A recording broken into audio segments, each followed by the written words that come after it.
લોકસભાની ચૂંટણીને લઈને કોંગ્રેસ કાર્યાલય ખાતે બેઠકોનો ધમધમાટ શરૂ થઈ ગયો છે। પ્રદેશ પ્રમુખ અમિત ચાવડાએ ધારાસભ્યો સાથે બેઠક કરી છે। વિરજી ઠુમ્મર, લાખા ભરવાડ સાથે 1-to-1 બેઠક કરી છે।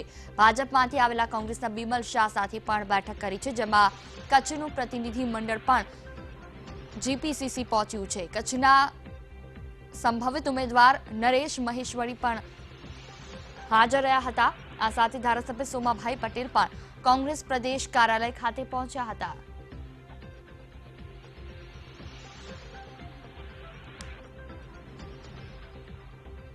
તો ધારાસભ્ય સોમાભાઈ પટેલ કોંગ્રેસ પ્રદેશ કાર્યાલય ખાતે પહોંચ્યા છે। મહત્વનું છે કે બંને પક્ષો હાલ તો મીટિંગ પર મીટિંગ કરીને આગામી સમયમાં લોકસભાની રણનીતિની ચર્ચા કરી રહ્યા છે। આ જ વિશે વધુ વાતચીત કરવા માટે ગૌતમ શ્રીમાળી અમારી સાથે જોડાયા છે સંવાદદાતા। ગૌતમ, વાત કરવામાં આવે તો લોકસભા ચૂંટણીને લઈને કોંગ્રેસ કાર્યાલય ખાતે બેઠકોનો ધમધમાટ છે। મહત્વનું છે કે અમિત ચાવડાએ બેઠક કરી છે। બેઠકનો મુખ્ય એજન્ડા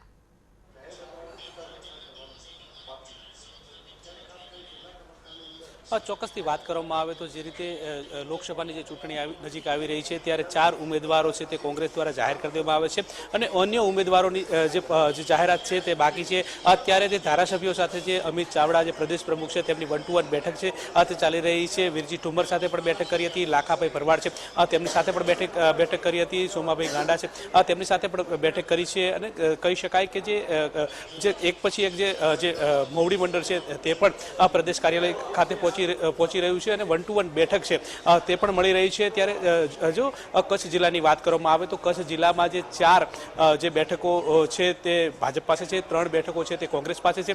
અત્યારે આ જે લોકો છે એટલે કે કોંગ્રેસનું જે મોવડી મંડળ છે તેમની સાથે પણ 1-to-1 બેઠક કરવામાં આવી રહી છે અને કેવી રીતે જે લોકસભાની સીટ છે તે મજબૂત બને તે માટે પણ આ જે બેઠક જે ચાલી રહી છે તેમાં જે ચર્ચા વિચારણા કરવામાં આવી રહી છે। સાથે સુરેન્દ્રનગરની જો વાત કરવામાં આવે તો સુરેન્દ્રનગરની જે 7 જે સીટો આવે છે લોકસભાની સીટમાં જે વિધાનસભાની તેને લઈ અને બેઠક છે તે કરવામાં આવી રહી છે। એટલે કે તેને લઈને સોમા ગાંડા છે જે ધારાસભ્ય છે તે પણ હાજર રહ્યા છે અને તેઓ પણ તેમની સાથે પણ 1-to-1 બેઠક કરવામાં આવી છે।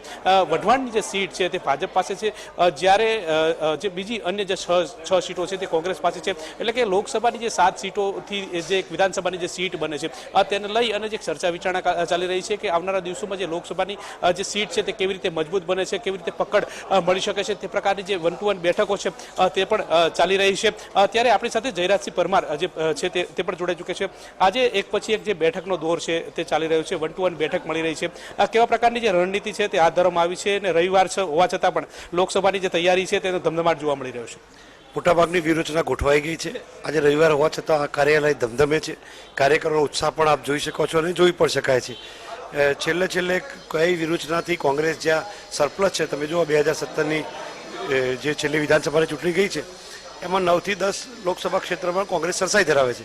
એટલે એ સીટો કઈ રીતે સાચવી શકાય અને બાકીની બેઠકો ઉપર જ્યાં નબળાઈ છે ત્યાં કેવી રીતે વધુ સારો દેખાવ થઈ શકે એ માટે ધારાસભ્યો, કોંગ્રેસના સિનિયર આગેવાનો, જિલ્લા પ્રમુખો, શહેર પ્રમુખો અને બાકીના પ્રદેશના પદાધિકારીઓ સાથે 1-to-1 બેઠક થઈ રહી છે। એમાં અભિપ્રાયો લેવાય છે।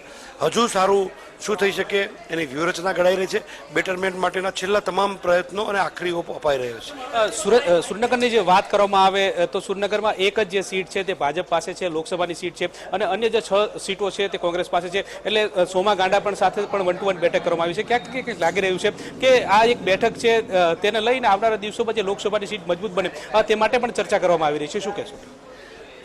સુરેન્દ્રનગરની અંદર એકમાત્ર ધારાસભ્ય ભારતીય જનતા પાર્ટીના છે, સાથે સાથે કોંગ્રેસના છે, પણ કોંગ્રેસની ત્યાં ખૂબ મોટી સરસાઈ ધરાવે છે। છેલ્લી વિધાનસભાની ચૂંટણીમાં તમે જોયું છે અને જે લોકો કોંગ્રેસ મુક્તની વાત કરતા હતા ગૌતમ, એ 7 જિલ્લામાં તો ભાજપ મુક્ત થઈ ગયા છે। એટલે 7 જિલ્લા તો એવા છે કે ભારતીય જનતા પાર્ટીનો ધારાસભ્ય પણ નહોતો। એટલે તો એને કેના પ્રકારે કોંગ્રેસના પ્રતિષ્ઠિત લોકો, શક્તિશાળી લોકો અને ગમે તે કરી અને ભારતીય જનતા પાર્ટીમાં લાવો, પોતે જનાધાર ગુમાવી ચૂક્યા છે। પોતાની 23 વર્ષના શાસનને, ગુજરાતના શાસનમાં એ પ્રતિષ્ઠા કે કાર્યક્રમોના આધારે મત માગી શકે એવા નથી। સાથે સાથે જે લોકોને ભ્રમ દેખાડ્યો હતો અને જે લોકોનો મોહ હતો એ મોહભંગ થયો છે અને નરેન્દ્રભાઈ આવશે તો આમ કરી દેશે ને તેમ કરી દેશે જેવી વાતો હતી એ વાતો પણ મોહભંગ પુરવાર થયો છે। એટલે હવે એમને મત લેવા માટે, ચૂંટણીઓ જીતવા માટે કોંગ્રેસના આગેવાનો સિવાય કોઈ વિકલ્પ નથી। એમને ભારતીય જનતા પાર્ટીને પોતાના કાર્યકરો પર વિશ્વાસ નથી। ભારતીય જનતા પાર્ટી સ્પષ્ટ રીતે સમજે છે કે અમારા આગેવાનો સમાજમાં ચાલતા